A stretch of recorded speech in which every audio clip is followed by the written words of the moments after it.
came as a bit of a surprise to me. Dying. You know, there's some people out there with a certain expectation. People with cancer and that.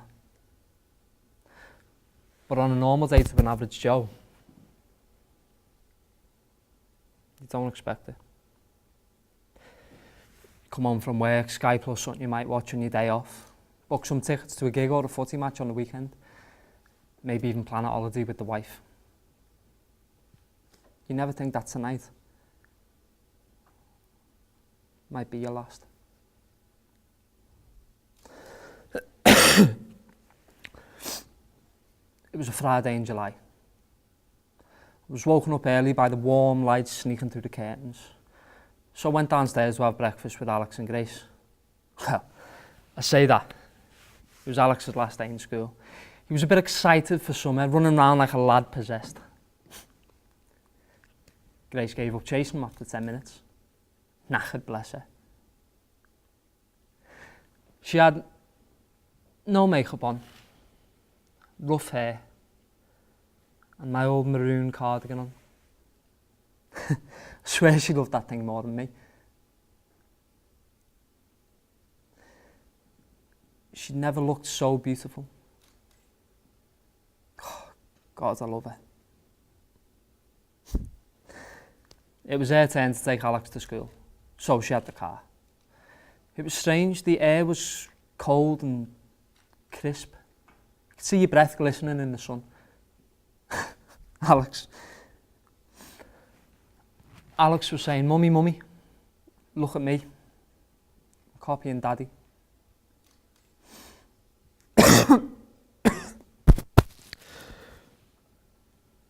I don't smoke in front of them. I do when they're out or when they've gone to bed. It's like my little secret. But there's times when you're all in the pub, the wife's with the little and you lose where you are, so you go outside, light up. And you see Alex looking out through the window at his dad. Smiling. You can't help but feel a little bit guilty, can you?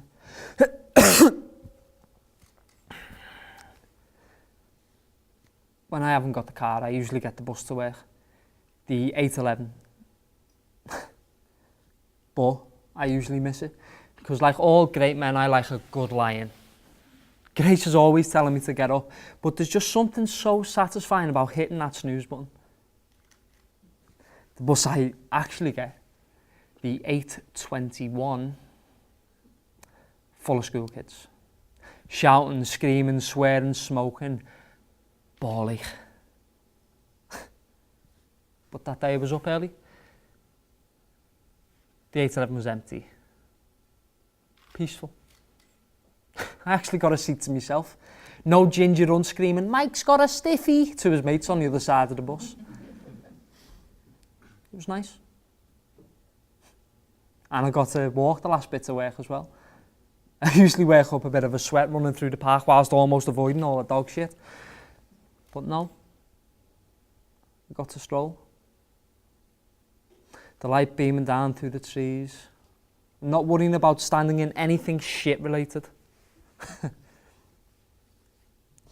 I got into work. Cleanies, the toilet roll company. I was a low-level financier. I was greeted by Michelle.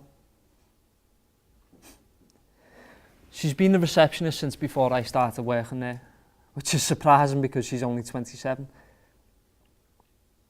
We've not really seen eye to eye since the abortion.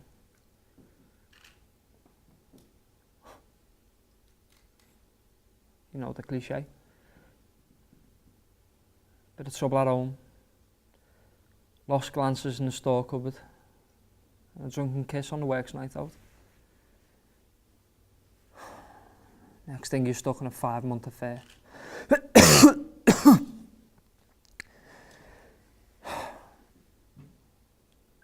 It's all my fault, I know. And it's not as if I didn't love Grace. I did. I do. but it was lonely. Then I found out about the baby and I almost was sick. She threatened to tell everyone if it didn't help her. But I was scared. Not just about upsetting Grace, but about what other people would think of me. I was stuck. That's when Michelle's mum passed away with leukemia. I guess it must have put everything into perspective for her. She told me everything by text, and to be honest, I was relieved. She usually looked away when I came into work, or I was too busy rushing past that I never noticed, but she smiled at me. I never thought something so little could mean so much. I thought about it all day, even while I was eating ham sandwiches. I felt as if it'd been lifted, forgiven.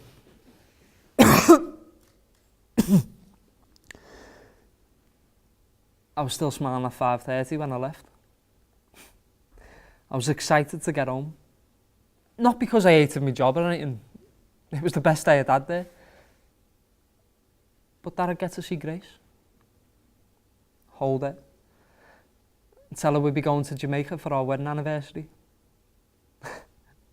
She's wanted to go there ever since her showing her Cool Runnings. Every time she watches it, she'd be doing that accent for days. Not that she's very good at it, but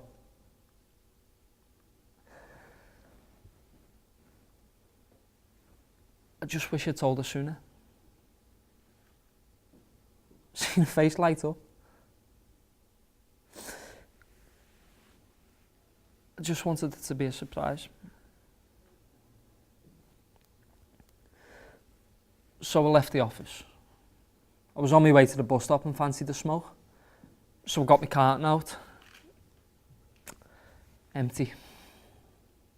Got to the bus stop and there was still a few minutes to wait. So I crossed the road to the shop.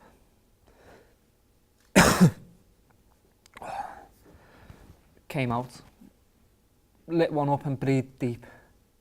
So deep. There was no one round, no one to worry. Then I felt dizzy. I started to stumble, began to feel sick, weak. I dropped my cigarette on the floor, coughed, sputtered and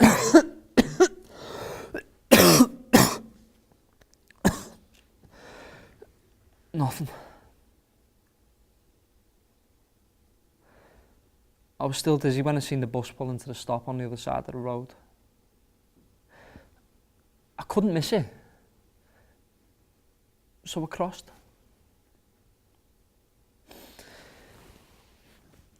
It was 5:56 p.m.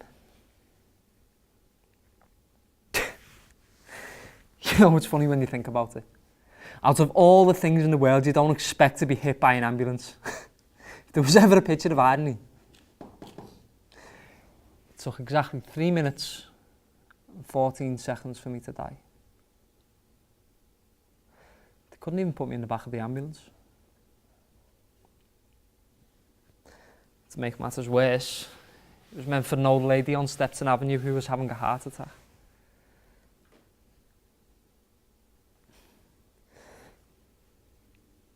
She died 10 minutes later.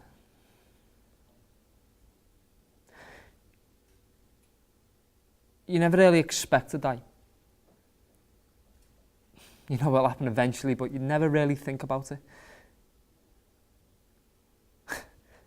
I'm not worried though. No. Alex is a good lad and he'll love his mum with everything he's got.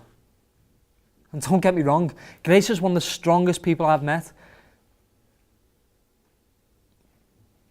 But there's only so much an old maroon cardigan can give to you.